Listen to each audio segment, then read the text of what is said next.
of the more surprising and somewhat disappointing things about Pokemon Sword and Shield is that there were no returning characters from previous games in these titles. And the one character whose absence caught me most off guard was that of Looker. Now, Looker as an old character isn't obligated to be in Sword and Shield by any means, but he is a character who has appeared in nearly every main series Pokemon game since his introduction, and with him being a detective and the Galar region being based on the UK, it just seemed like it was a match made in heaven, so to not see him there based on those circumstances was really shocking. So shocking, in fact, that even after I had finished the game and knew for a fact that he just wasn't there, his absence continued to puzzle me to the point where I began to question that absence more and more. And the more I thought about it, the more I realized that there might actually be a specific reason as to why Looker is not in Pokemon Sword and Shield, and that theory is exactly what I want to share with you guys today.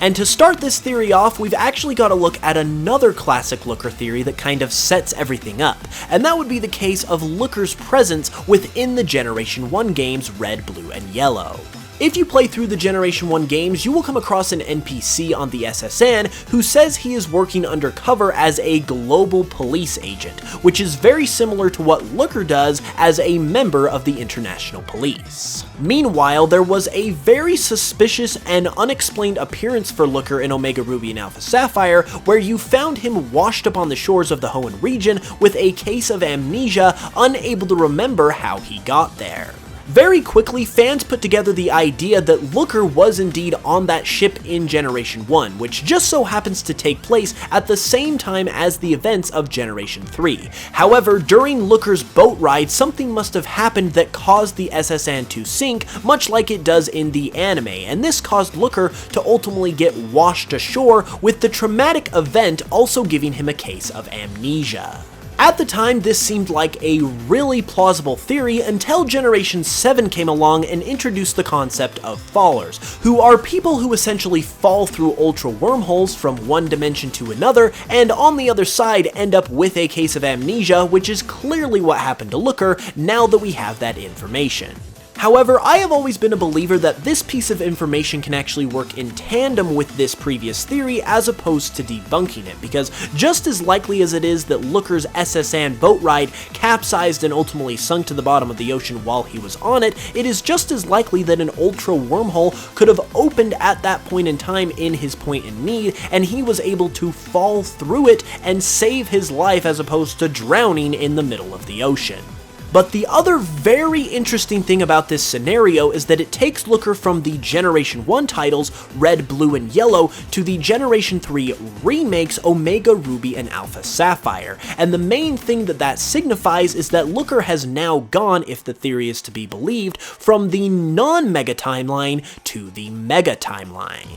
As I am sure you all know by now, Pokemon games operate on a two-parallel timeline system, where one timeline operates without the presence of Mega Evolution, and the other timeline operates with the presence of Mega Evolution, and you have a handful of games represented in each timeline. And that is where Sword and Shield finally comes into the mix, because as I'm sure you all know, Sword and Shield do not have Mega Evolution in their games, so barring some kind of official announcement, it can be pretty definitively said that Sword and Shield resides in the non-Mega timeline, where Looker originally resided in the Generation 1 games before falling through the Ultra Wormhole into the Mega timeline, where he now currently resides, which is why he can appear in games like X and Y and Sun and Moon that have Mega Evolution, but not Sword and Shield that doesn't. In a nutshell, that is the explanation here. Looker is currently in the Mega Timeline side of things, so that explains why he can't be in the non-Mega Timeline Sword and Shield games. However, there is a little bit of a complication with this theory, because even though we have seen Looker in Mega games like X and Y and Sun and Moon, he actually does appear in non-Mega Timeline games like Pokemon Platinum and Black and White, which take place after the original Gen 1 games. So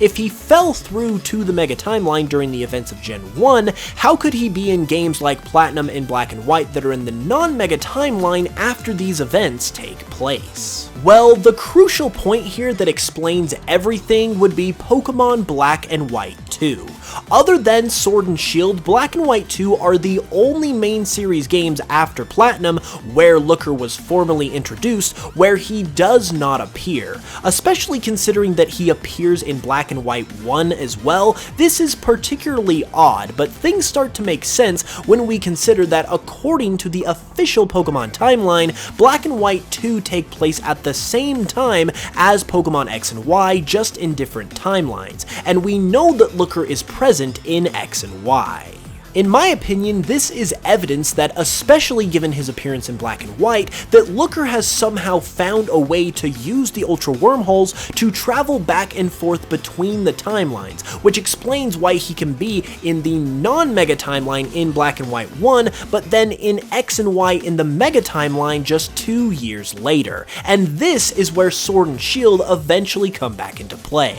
So even though Looker has been seen in non-Mega games like Platinum and Black and White that take place after he supposedly went to the Mega timeline, him being able to travel back and forth between timelines, as is suggested by Black and White 2 and X and Y, is what allows him to not be there for Sword and Shield in the non-Mega timeline. However, if all of this is to be believed and the reason why Looker isn't in Sword and Shield is because he is not in the non-Mega timeline at the time that those games take place, naturally must mean that he is somewhere within the Mega timeline, and I think I know the exact place that he would most likely be, in the Pokemon Diamond and Pearl remakes. Not only is it pretty much guaranteed that the Diamond and Pearl remakes are on the way and likely coming within the next couple years, but now that Mega Evolution is officially a thing, it most likely will be in the Diamond and Pearl remakes, even though it wasn't in Sword and Shield, because we know that Sword and Shield's big new feature in Dynamaxing can only happen in the Galar region, so with it not being able to happen in Diamond and Pearl remakes,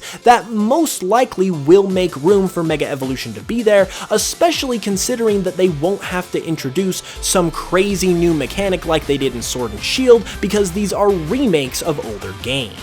So with the Diamond and Pearl remakes most likely happening, and with them most likely including Mega Evolution as well, that would mean that they would take place in the Mega timeline. So rather than have Looker appear in Sword and Shield, I think he's actually got some business to attend to in the region where it all started for him, in Sinnoh, for the remakes of the games that he debuted in. And not only does this make perfect sense in my opinion for Looker's character, his background, everything we know about him, and with the way that the two timelines in the Pokemon universe operate, but it also allows him as one of the most iconic Pokemon characters of all time to come full circle and make a grand entrance in one of the most highly anticipated and highly requested Pokemon titles that we have ever seen.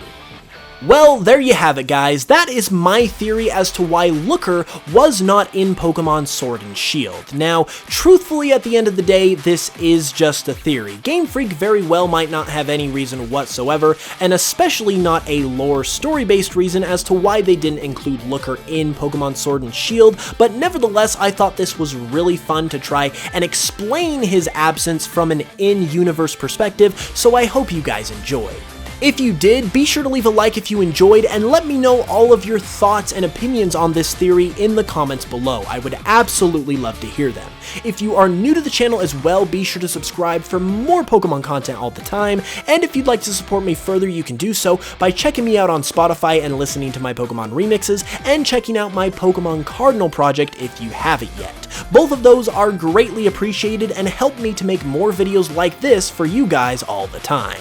With that being said, I hope you guys had a fantastic New Year's Eve and New Year's Day, and I will be back with another video on Saturday, so be sure to hit the notification bell for that so you can know when it goes live, and until then, as always, I love you guys very much, and I will smell you guys later.